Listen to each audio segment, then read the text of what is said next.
Conference कराया जाए, कैसे कराया जाए, इसको लेकर के काफ़ी चर्चा हो रहा है, मंथन हो रहा है। लेकिन आपने सवाल उठाया ट्वीट करके और ये कहा है कि आप किसी भी तरह से सरकार से कोई रियायत की उम्मीद ना करें स्टूडेंट की, चाहे कितने भी खराब हालत हो। क्या कहना है सर आपका इस बारे में?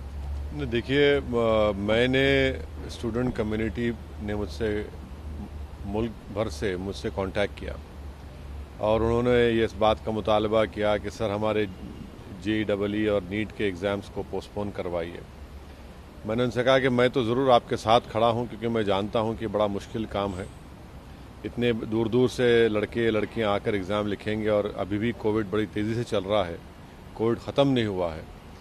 तो मैंने अपनी बात को रखा है, सरकार से इस बात का डिमांड किया है कि वो JEE और नीट के एग्ज़ाम्स को वो उसको पोस्टपोन कर दें, मगर मुझे यकीन है कि सरकार इस बात को कबूल नहीं करेगी। इसीलिए स्टूडेंट्स को तैयार रहना चाहिए, क्योंकि सरकार जो गरीब आवाम, जो बच्चे बच्चियां हैं तकालीफ में है, उसकी उनको फ़िक्र ही नहीं है। और जब हम पार्लियामेंट अगर जब होने जा रहा है तो मीडिया कह रही है कि पार्लियामेंट में हम एक दूसरे के बाजू नहीं बैठ सकते, थोड़े अंदर बैठेंगे, थोड़े बाहर बैठेंगे, थोड़े लॉबी में बैठेंगे। भाई जब MPs एक साथ नहीं बैठ सकते तो फिर कैसे आप इन बच्चों को एग्ज़ाम लिखाएंगे? जब हमारे प्लेन में हम जाते हैं तो आप सबको कह रहे हैं कि भाई मास्क पहने रहिए, वाइज़र लगाइए। नॉर्मल लाइफ तो रेस्टोर नहीं हुई ना, इसलिए कि कोविड चल रहा है। तो हम कैसे उम्मीद करेंगे कि ये लड़के इतने दूर दूर से गांव से शहर को आएंगे और फिर इतना स्ट्रेस में है सब लोग। तो मुझे यकीन तो नहीं है कि सरकार इसको कबूल करेगी और पोस्टपोन करेगी, मगर फिर भी मैं डिमांड कर रहा हूँ ख़ास तौर से प्राइम मिनिस्टर से, उनकी सरकार से, कि वो इस एग्ज़ाम को पोस्टपोन करें। मगर मैं साथ ही साथ यही बताना चाह रहा हूँ स्टूडेंट कम्युनिटी को कि वो तैयार रहें एग्ज़ाम्स के लिए, क्योंकि ये सरकार आपकी तकालीफ को सुनने वाली नहीं है। सर कई छोटे छोटे एग्जाम कराने शुरू किए हैं, सरकार भी ये कह रही है कि चूंकि अनलॉकिंग की प्रक्रिया चल रही है और धीरे धीरे हर चीज़ रिस्टोर करना होगा, इसीलिए हमें ये भी नहीं, आप ये बताइए कि क्या दिल्ली शहर में जहाँ पर आज हमें क्या मेट्रो चल रहा है, कई अर्बन एरियाज़ में क्या वहाँ पर RTC की बसेस चल रही हैं? कैसे लड़के जाके एग्ज़ाम लिखेंगे? भाई आप ट्रांसपोर्टेशन क्यों नहीं कर रहे फिर आप, अगर जब सब नॉर्मल सी हो चुकी है? तो ये तो समझने की ज़रूरत है ना कि जो एग्ज़ाम लिखने वाले जो ज़्यादातर लोग हैं वो गरीब परिवार से आते हैं और उनके लिए तो बड़ा मुश्किल काम होगा।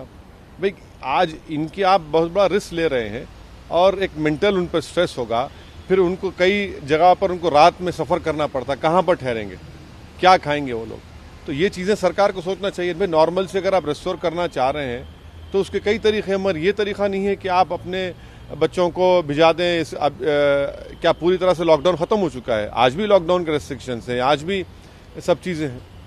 सर कांग्रेस पार्टी में लगातार सवाल उठ रहा है, खुद उनके लीडर्स सवाल उठा रहे हैं, आपने ट्वीट करके भी अपनी बात रखी है, खासतौर से गुलाम नबी आज़ाद साहब पर जिस तरह से कुछ हमला किया गया, आपका क्या कहना है सर? देखिए, किसी पार्टी के अंदरूनी मामलात में मुझे शौक़ नहीं है कि उनके पार्टी में, किसी पार्टी में कुछ होता है तो उनके इंटरनल मैटर्स पर कुछ तबसरा करूँ, कमेंट करूँ। मगर जब गुलाम नबी आज़ाद साहब जो पिछले 45 साल से कांग्रेस पार्टी से वाबस्ता हैं, वो हर बार जब कभी हैदराबाद आते तो मुझ पर और मेरी पार्टी पर इल्ज़ाम लगाते कि आप BJP का साथ दे रहे हैं, BJP की B टीम है। आज उन्हीं के पार्टी के राहुल गांधी ने उन पर यह कहा है कि आपने लेटर पर साइन करके, लेटर लिखकर आपने BJP का साथ दिया।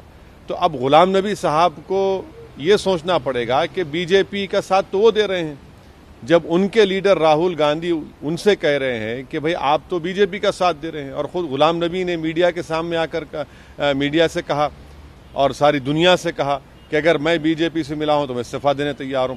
तो ये बात ये साबित हो चुकी है कि अगर आप कांग्रेस पार्टी का अपोज करते हैं, जैसा मैं कर रहा हूं, मैं BJP का भी अपोज कर रहा हूं, मगर क्योंकि मैं कांग्रेस पार्टी का अपोज कर रहा हूं तो कांग्रेस पार्टी मुझे B टीम कहती है, और उन्हीं की पार्टी में अगर कोई उनकी लीडरशिप को अपोज करता है तो उनको BJP से मिलाया जाता है।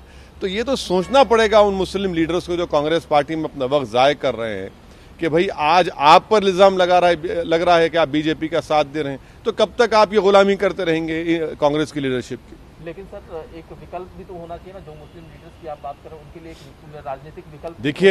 देखिए, विकल्प उस वक्त निकलेगा जब आप ये गुलामी की जंजीरों को तोड़ेंगे, विकल्प उस वक्त निकलेगा जब आप अपने मुकद्दर के फैसले खुद करेंगे।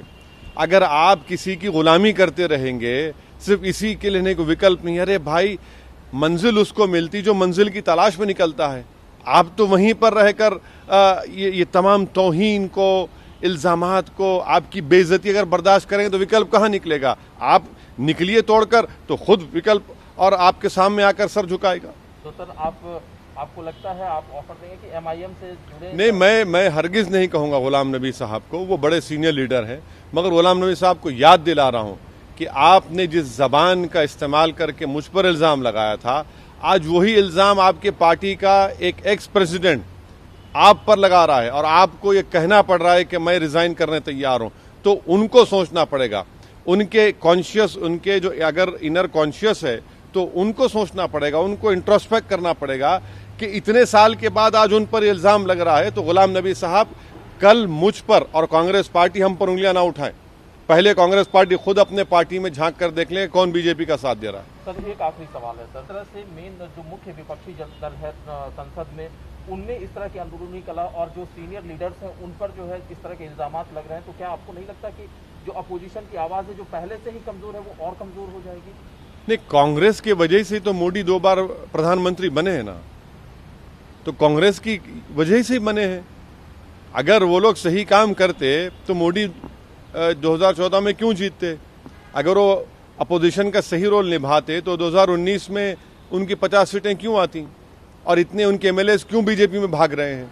तो इनकी कमजोरी है, इनकी गलती है, जिसका रास फायदा बीजेपी को मिल रहा है। नरेंद्र मोदी की सबसे बड़ी ताकत तो कांग्रेस पार्टी बनी हुई है और उनकी लीडरशिप बनी हुई है। नमस्कार, मैं हूं मानक गुप्ता।